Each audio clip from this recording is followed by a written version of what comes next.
신 아버지 하나님, 깨어보니 새로운 아침, 이렇게 저희들에게 건강한 생명을 허락하셔서 주님의 제단 앞에 나올 수 있는 이 기적으로 인해서 정말 감사와 찬양과 예배를 드리옵나이다. 아버지 하나님, 이 아침에 목사님을 통해서 사도행적의 말씀을 더 공부할 때 주님 저에게 깨달을 수 있는 지혜를 주시고 그 깨달은 것을 우리의 생애에 적용함으로써 그들의 행함으로써 우리의 주위에 있는 모든 사람들에게 우리가 하나님의 자녀임을 증거할 수 있는 우리가 될 수 있도록 주여 우리를 도와주시옵기를 간절히 빌고 원하옵나이다. 아멘. 우리가 심히 연약하오니 우리에게 필요한 건강과 지혜를 주셔서 오늘 하루의 생에 주님의 뜻을 받들어서 살 수 있는 참 백성으로 살 수 있도록 우리를 도와주시옵기를 간절히 빌고 원하옵나이다. 아버지 하나님, 우리 가운데 심신이 연약하여 이 자리에 나오기를 간절히 원하지만 나올 수 없는 모든 분들에게 주님이 함께 하셔서 그들에게 영육간의 건강을 더하셔서 주님 앞에 나올 수 있는 귀한 자리에 참여할 수 있는 기회를 허락하여 주시옵기를 간절히 빌고 원하옵나이다. 주님 앞에 돌아볼 때 우리가 참으로 연약하고 참으로 미약합니다. 우리를 도와주셔서 주님의 뜻을 이루는 생애를 살 수 있도록 도와주시옵소서. 주님이 우리가 간절히 원하는 것을 주님이 아십니다. 주여 도와주시옵기를 믿고 감사합니다. 각처에 흩어져 있는 우리의 연약한 자녀들을 도와주시고 그들이 잘나서 이때까지 잘 살고 있는 것이 아니라 주님의 도우심인 줄 저희가 깨달아 알 수 있도록 지혜를 주시옵소서. 오늘의 하루의 생에 오셔서 그들이 꼭 감당해야 할 일과 공부가 있습니다. 주여 잘 감당하는 성공적인 하루가 될 수 있도록 주여 그들의 필요를 채워주시고 주님 앞에 감사의 제단을 쌓을 수 있는 아이들 될 수 있도록 도와주시옵소서. 예수님의 이름으로 간절히 기도드리옵나이다. 아멘.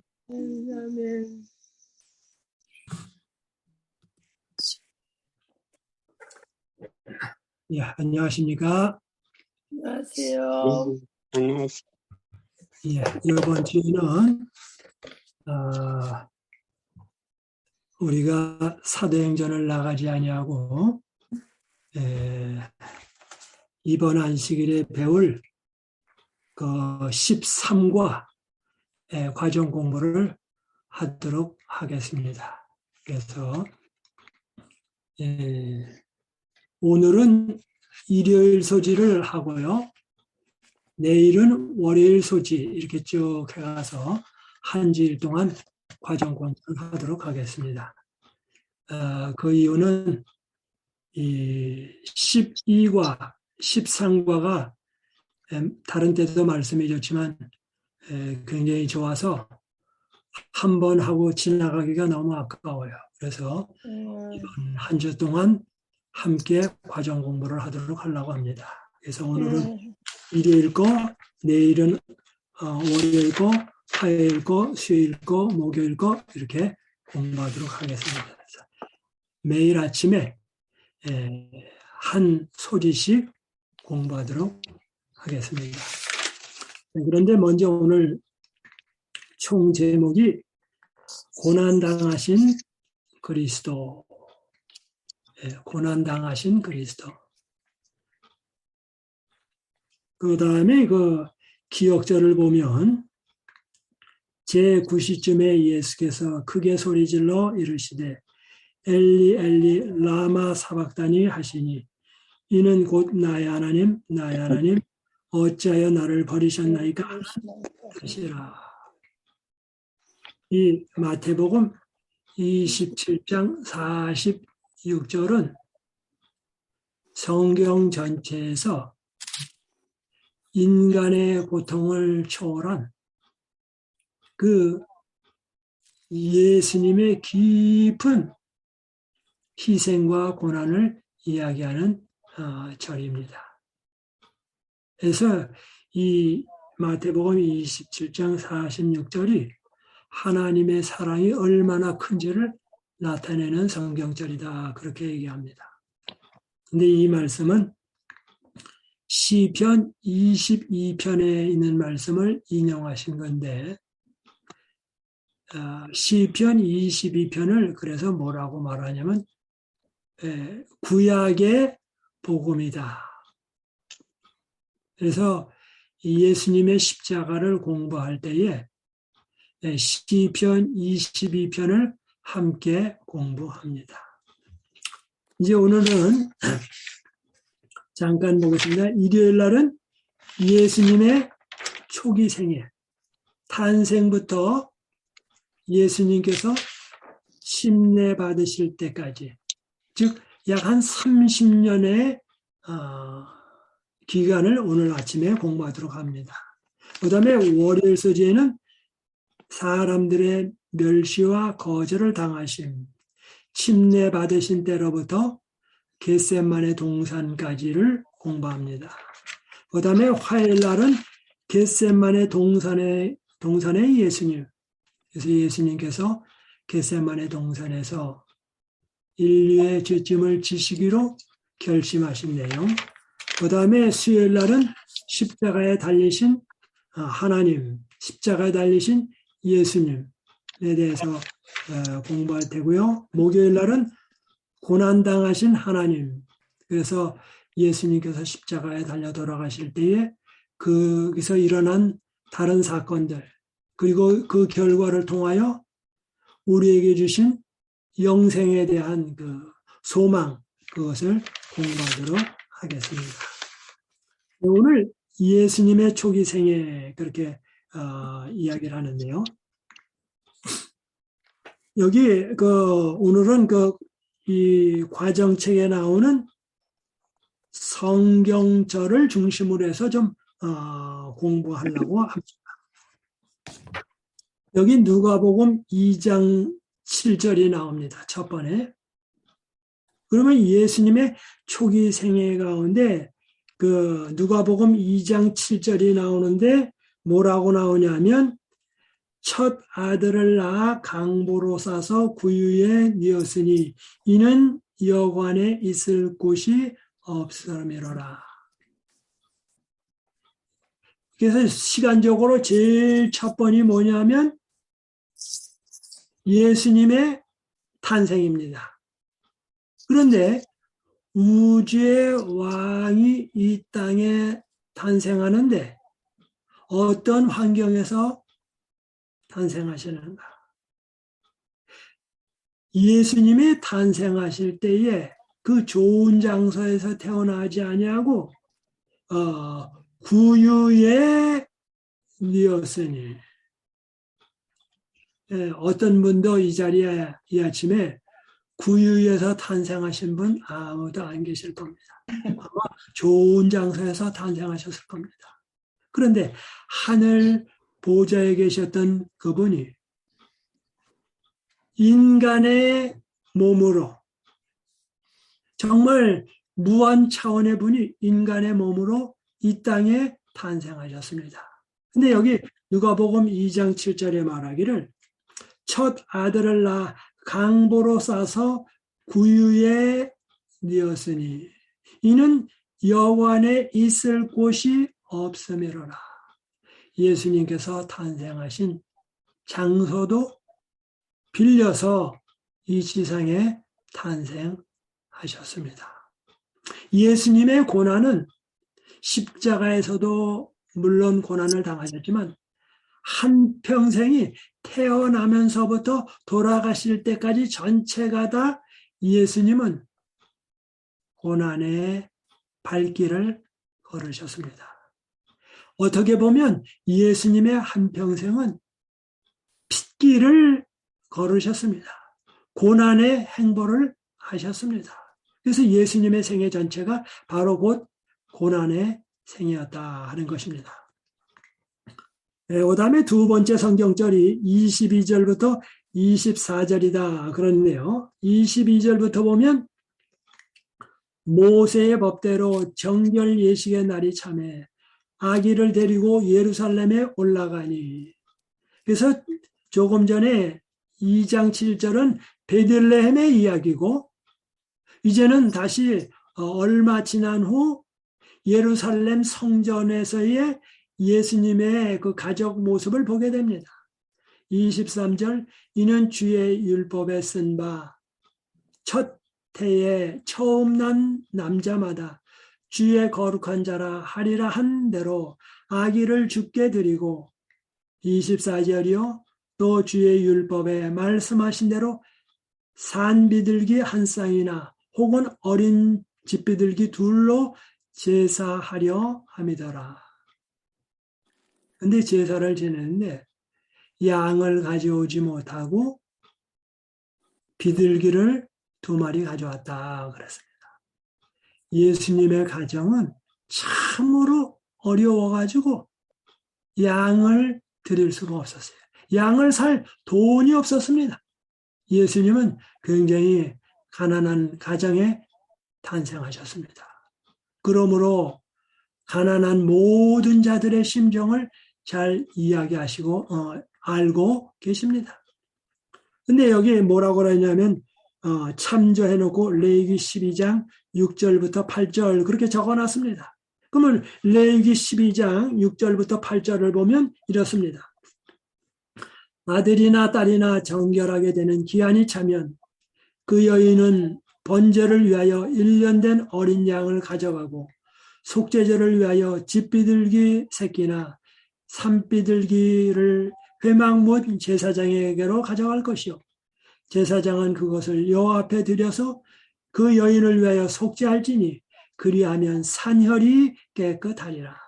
이는 아들이나 딸을 생산한 여인에게 대한 규례니라. 그러면서 오늘 과정책의 핵심 절이 나옵니다. 그 여인이 어린 양을 바치기에 힘이 미치지 못하면 산비둘기 2마리나 집비둘기 새끼 2마리를 가져다가 하나는 번제물로 하나는 속죄제물로 삼을 것이요 제사장은 그를 위하여 속죄할지니 그가 정결하리라. 그래서 여기 그 율법의 말했다라고 하는 것은 레위기 12장 6절부터 8절에 있는 말씀을 의미합니다.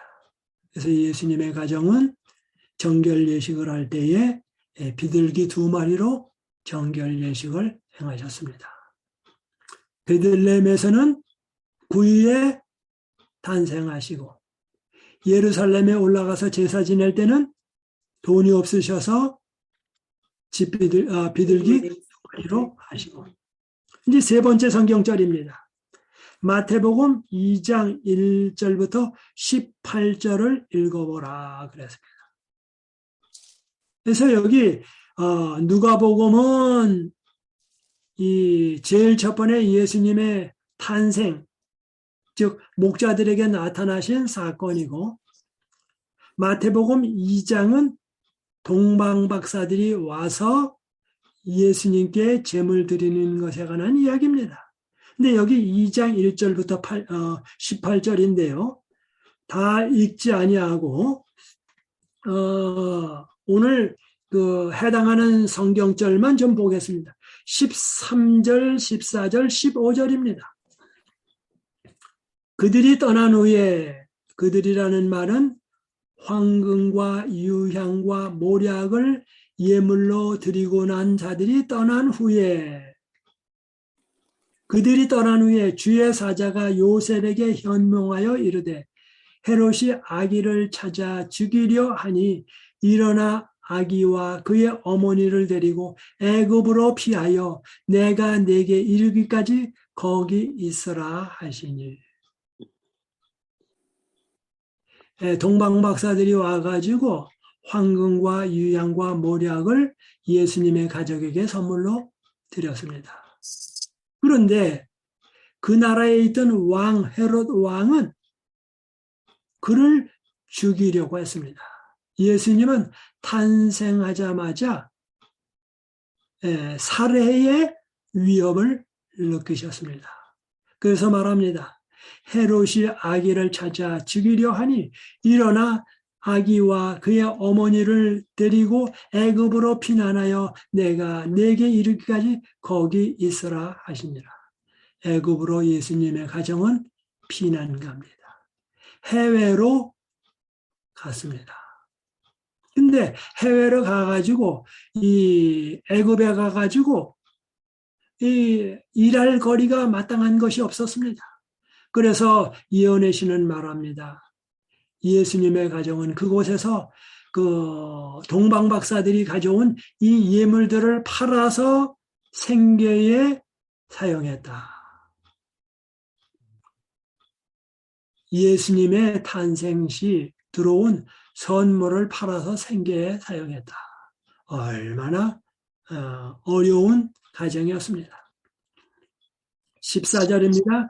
요셉이 일어나서 밤에 아기와 그의 어머니를 데리고 애굽으로 떠나가 헤롯이 죽기까지 거기 있었으니 이는 주께서 선지자를 통하여 말씀하신 바 애굽으로부터 내 아들을 불렀다 함을 이루려 하심이라.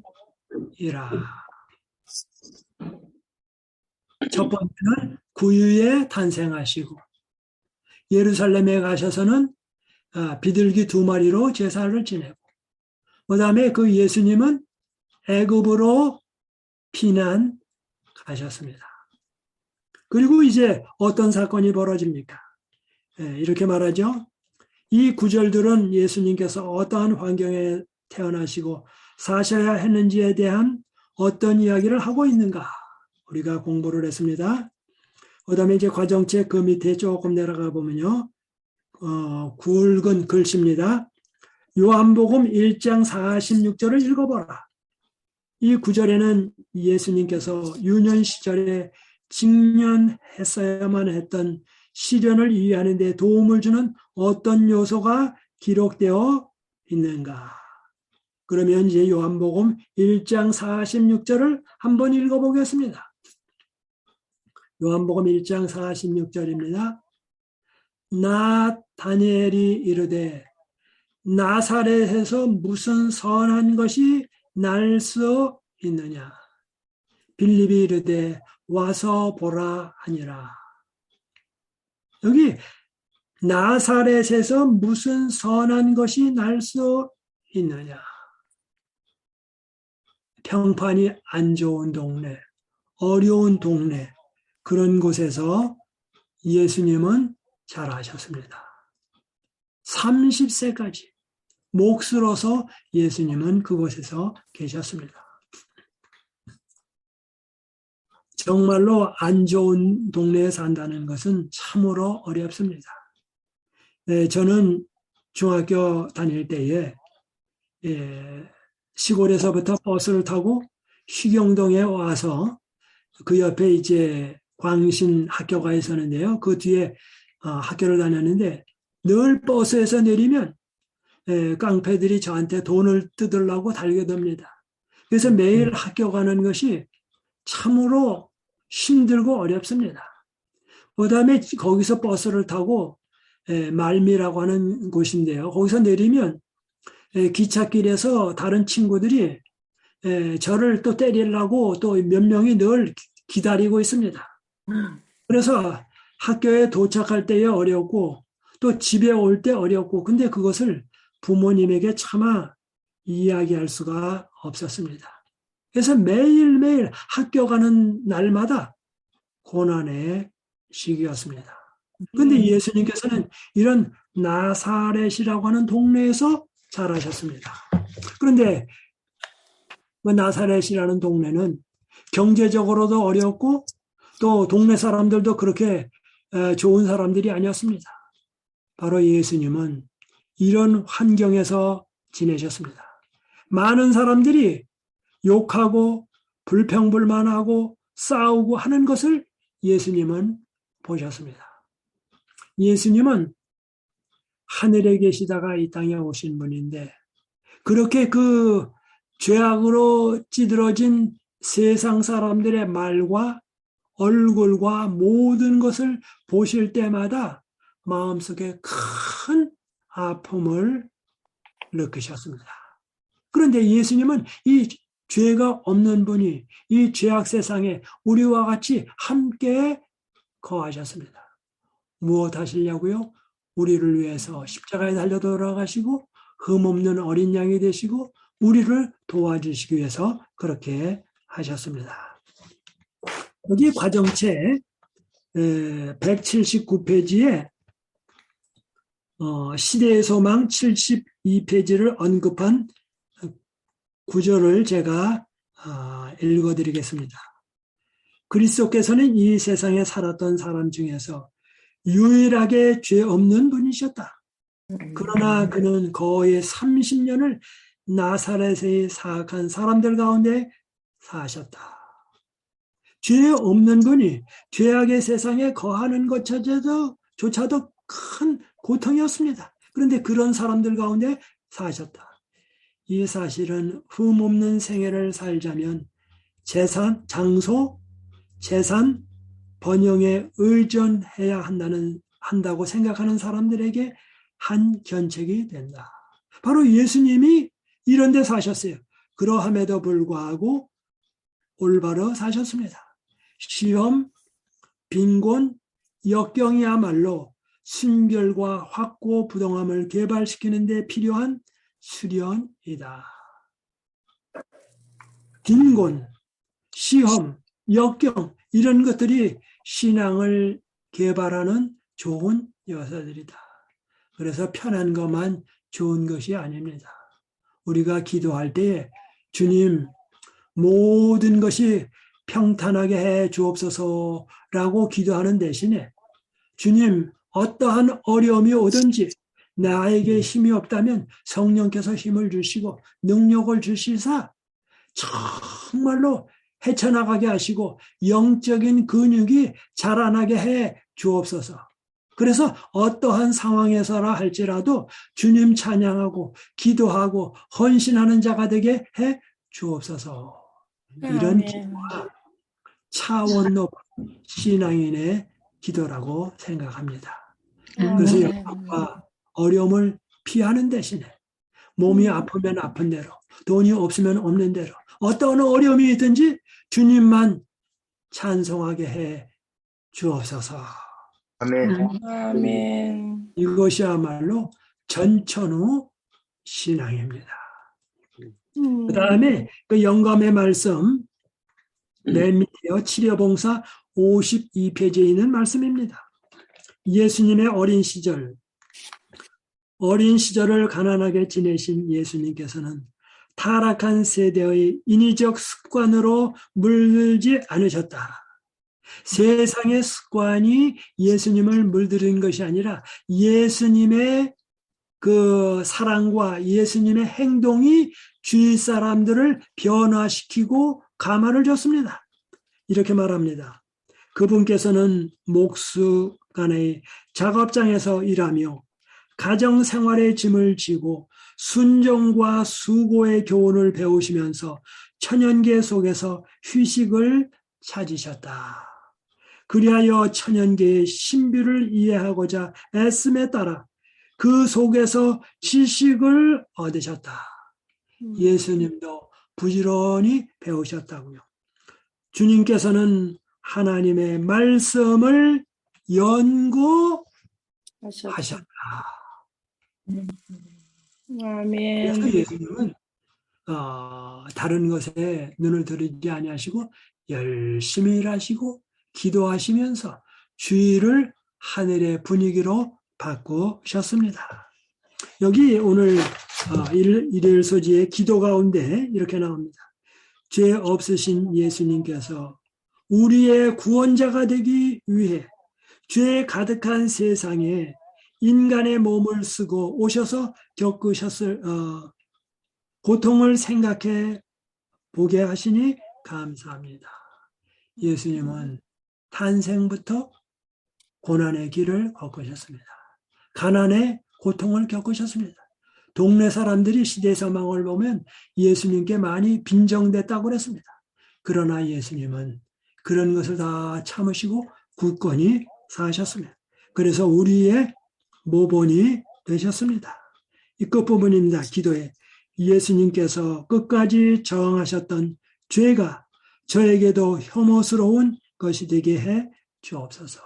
예수님은 죄를 미워하였습니다. 오 주님, 저희들이 예수님을 바라보고 저희들도 예수님처럼 죄를 미워하도록 인도해 주옵소서. 아멘. 우리를 하늘의 품성으로 바꾸어 주실 것입니다. 아멘. 이제 우리 끝기도 우리 최영복 목사님 해주시겠습니다. 다 같이 기도하겠습니다. 거룩하신 하늘에 계신 아버지, 또 하루를 깨워서 살게 해주신 은혜에 감사합니다. 아멘. 오늘 아침에 특별히 예수님의 초기 생애를 공부했습니다. 빌린 마국간에 태어나고 빌린 십자가에 돌아가시고 빌린 무덤에 장사되신 예수님의 삶 속에서 인류를 구원하시려고 하는 놀라운 희생을 보며 오늘도 우리 삶 속에 그분을 닮아갈 수 있는 성령의 역사가 일어나도록 도와주시옵소서. 아멘. 하나님께서 힐탑의 가족들을 사랑해 주시고 연세 높으신 어른으로부터 모든 가족이 이르기까지 오늘도 하나님을 깊이 명상하며 예수 삶의 주인이 되신 믿음의 한날이 되도록 지켜 주시옵소서. 아멘. 오늘 저녁에 한국으로 떠나는 믿음의 가족도 있습니다. 안전을 지키고 하나님 건강 돌리는 삶이 되도록 축복해 주시옵소서.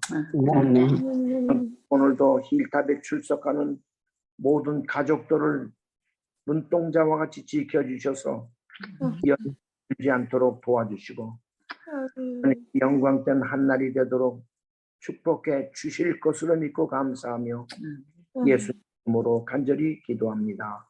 아멘. 아멘. 감사합니다. 감사합니다. 예,